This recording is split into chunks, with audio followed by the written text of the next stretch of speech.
మొన్న లాలు, నిన్న మమత, నేడు బన్సల్ ఇలా రైల్వే మంత్రులు మారుతున్న రాష్ట్రంలో రైల్వే ముఖచిత్రం మారడం లేదు. బారెడు ఆదాయం సమకూర్చుతున్న దక్షిణ మధ్య రైల్వేకు 3 కేటాయింపులతో కేంద్రం అనాదిగా అన్యాయం చేస్తూనే ఉంది. 3 దశాబ్దాల నాడు మొదలైన రైల్వే లైన్లు మరో 3 దశాబ్దాలకైనా పూర్తయ్యే సూచనలు కనిపించడం లేదు. దక్షిణ మధ్య రైల్వే పరిధిలో 1837 కిలోమీటర్ల మేర 17 కొత్త లైన్ల నిర్మాణం జరుగుతోంది.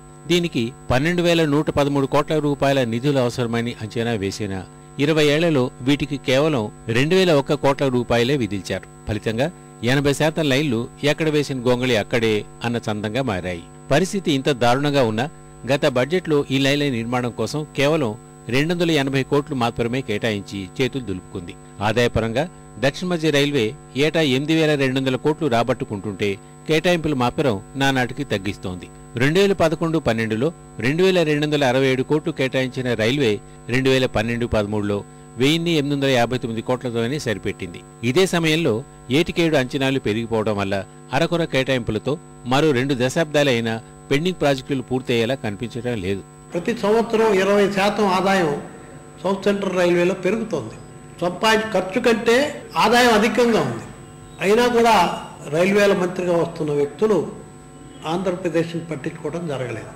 86లో సర్వే అయిన కొత్త లైన్లు ఇంతవరకు ఆమోదానికి కూడా నోచుకోలేదు. సంవత్సరానికి 350 కోట్ల రూపాయల చొప్పున ఇస్తుంటే కనీసం 20-25 సంవత్సరాల పాటు ఈ నిధులు ఈ విధంగా ఇచ్చినా కూడా ఆ ప్రాజెక్టులు కంప్లీట్ అవ్వవు. పోనీ డబ్లింగ్ విద్యుదీకరణ పనులు జరిగాయా అంటే అవి లేదు. రాష్ట్రంలో డబ్లింగ్తో పాటు త్రిబ్లింగ్ లైన్ల నిర్మాణం, విద్యుదీకరణ కోసం 824 కిలోమీటర్ల మేర 9 ప్రాజెక్టులు నిర్మాణంలో ఉన్నాయి. వీటికి 3,162 కోట్ల వ్యయం అవుతుందని అంచనా వేయగా గత 12 ఏళ్లలో రైల్వే శాఖ వీటికి 819 కోట్లే మంజూరు చేసింది. ఇంకా 79% పనులు అలాగే ఉంటే గత బడ్జెట్లో కేవలం 256 కోట్లే కేటాయించారు.